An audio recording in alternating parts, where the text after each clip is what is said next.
നമസ്കാരം ഗായ്സ്. അപ്പൊ നമ്മൾ സംസാരിക്കാൻ പോകുന്നത് ചത്ത പച്ച എന്ന് പറയുന്ന മൂവിയാണ്. അപ്പോൾ അർജുൻ അശോകനും റോഷൻ മാത്യു ലീഡ് റോളിൽ വരുന്ന ഒരു പടത്തെ കുറിച്ചാണ് നമ്മളോട് സംസാരിക്കാൻ പോകുന്നത്. ഫസ്റ്റ് ഓഫ് ഓൾ ഞാൻ മൂവി കണ്ടിട്ടോ, ഇറങ്ങിയിട്ട് 2 ദിവസമായി ഞാൻ, പക്ഷെ ഞാൻ ഇന്നലെയാണ് കണ്ടത്. കണ്ടിടത്തോളം എനിക്ക് പടത്തിൽ കുറെ കാര്യങ്ങൾ ഇഷ്ടപ്പെട്ടു, നല്ല രീതിയിൽ എനിക്ക് ഇഷ്ടപ്പെട്ടു. ബട്ട് ചില പോർഷൻസ് ഭയങ്കരമായിട്ട് നമുക്ക് ബോറിംഗ് ആയിരുന്നു, വേണ്ടായിരുന്നു വരെ തോന്നിയിട്ടുണ്ട്. അപ്പൊ ഞാൻ ഇവിടെ പറയാൻ പോകുന്നത് എന്റെ പേഴ്സണൽ ആയിട്ടുള്ള അഭിപ്രായമാണ്. നിങ്ങൾക്കും വേറെ അഭിപ്രായങ്ങളും കാര്യങ്ങളും വന്നേക്കാം. എനിക്ക് തോന്നിയിടത്തോളാണ് ഞാൻ ഇവിടെ സംസാരിക്കാൻ പോകുന്നത്. ഫസ്റ്റ് ഓഫ് ഓൾ, ഈ മൂവിയുടെ ട്രെയിലർ കണ്ടൊരു വ്യക്തിയാണെങ്കിൽ ആ വ്യക്തിക്ക് ഈ പടത്തെ കുറിച്ച് ഏകദേശം ഒരു ആശയം കിട്ടും. ഒരു WWE റോയിനൊക്കെ ബേസ് ചെയ്തിട്ട് മൂവിയാണ്.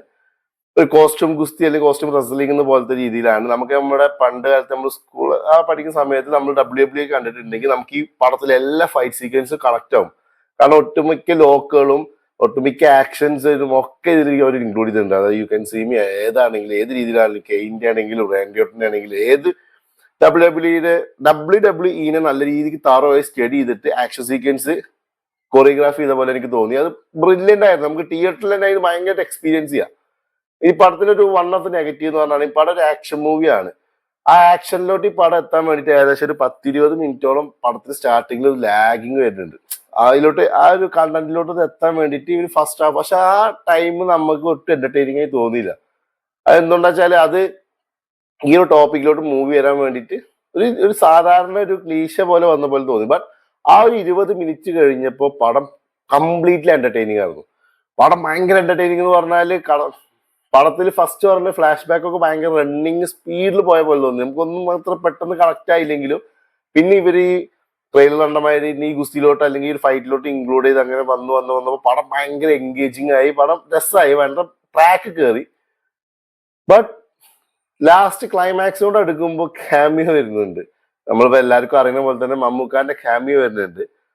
അപ്പോ ആ ക്യാമിയോന്റെ ബേസ് ചെയ്തിട്ട് ഞാൻ പറയാൻ പോകുന്നത് എന്താ വെച്ചാൽ ആ ക്യാമിയോന്റെ ആവശ്യം ഉണ്ടായിരുന്നില്ല. സത്യം പറഞ്ഞാല് ഇപ്പോഴത്തെ മലയാള സിനിമ അല്ലെങ്കിൽ എല്ലാ സിനിമയിലും ഒന്നിലധികം സൂപ്പർ സ്റ്റാറിനെ വെച്ചിട്ട് ഹിറ്റ് അടിക്കാൻ പോകുന്ന രീതിയിലാണ് എനിക്ക് ഫീൽ ചെയ്തത്. ഒരിക്കലും അതിന്റെ ആവശ്യം ഉണ്ടായിരുന്നില്ല.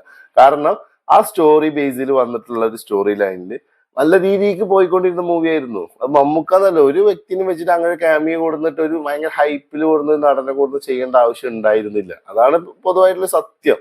കാരണം ആ പടം അവരെ വെച്ചിട്ട് തന്നെ ഫിനിഷ് ചെയ്യാറുണ്ട്.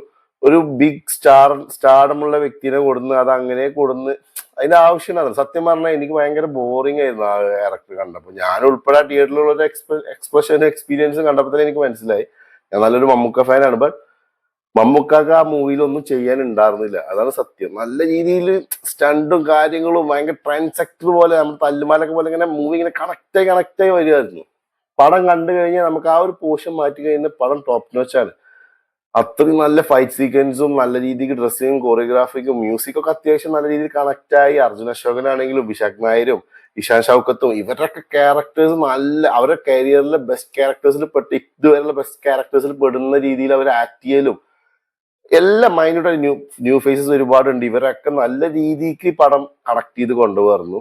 ബട്ട് ഫൈനലി ഇവർ ക്ലൈമാക്സിൽ കൊടുന്ന് മമ്മൂക്കാനും കൊടുന്ന് ഒരുമാതിരി രീതിയിൽ പടം കൊണ്ടേ അവസാനിപ്പിച്ചു. അതിലൊരു ആവശ്യം ഉണ്ടായിരുന്നില്ല. ക്ലൈമാക്സിലെ ആ ഒരു ബോറിംഗ് ആയിട്ടുള്ള ഒരു സിറ്റുവേഷൻ ഒഴിച്ച് ബാക്കി പടം ഉടനീളം അടിപൊളിയാണ്. നല്ല സ്റ്റണ്ടും കാര്യങ്ങളൊക്കെ കാണാൻ ആഗ്രഹിക്കുന്നവരും അതുപോലെ തന്നെ തിയേറ്ററിൽ തന്നെ നിങ്ങൾ ഇത് കണ്ടു നോക്കുക. കാരണം ഭയങ്കര ഫൈറ്റ് ഒക്കെ ഭയങ്കര എൻഗേജിങ് ആണ്. അതുകൊണ്ട് തന്നെ ഒരു തിയേറ്ററിൽ പോയി വാച്ച് ചെയ്ത് നോക്കുക. നിങ്ങളുടെ അഭിപ്രായങ്ങൾ ജസ്റ്റ് കമന്റ് ബോക്സിൽ മെൻഷൻ ചെയ്യുക. എന്റെ അഭിപ്രായത്തിൽ ക്യാമിയോ റോളും വേണ്ടായിരുന്നില്ല. ഫസ്റ്റിൽ കുറച്ച് ലാഗ് ഉണ്ടാകും, അത് ഒഴുകി പടം അടിപൊളി പടം. ട്രെയിലറിൽ കണ്ട അതേ ഒരു ഗൂസ് ബമ്പും അതേ ഒരു എഫക്ഷനും നമുക്ക് മൂവി കാണുമ്പോൾ കിട്ടും. ഫൈറ്റ്സ് ഒക്കെ അത്ര അടിപൊളിയാണ്. ഫൈറ്റ്സ് ഒന്നും ഒരിക്കലും നമുക്ക് കുറ്റം പറയാൻ പറ്റില്ല. അത്ര അടിപൊളി ഫൈറ്റ്സ് ആണ് ഈ മൂവിയിൽ കൊടുത്തത്. അപ്പോ ജസ്റ്റ് നിങ്ങൾ പോയി കാണുക. ഞാൻ എന്റെ അഭിപ്രായങ്ങൾ പറഞ്ഞു. എന്റെ അഭിപ്രായം പറഞ്ഞതുകൊണ്ട് നിങ്ങളുടെ അഭിപ്രായം ജസ്റ്റ് കമന്റ് ബോക്സിൽ മെൻഷൻ ചെയ്യാം. നിങ്ങൾക്ക് ആ ക്യാമിയോയിൽ സാറ്റിസ്ഫൈഡ് ആണോ അല്ലേ എന്നുള്ളത് നിങ്ങൾ അഭിപ്രായത്തിൽ പറയാം. അപ്പൊ ഒരു പുതിയൊരു വീഡിയോ കാണുന്നതായിരിക്കും. ബൈ.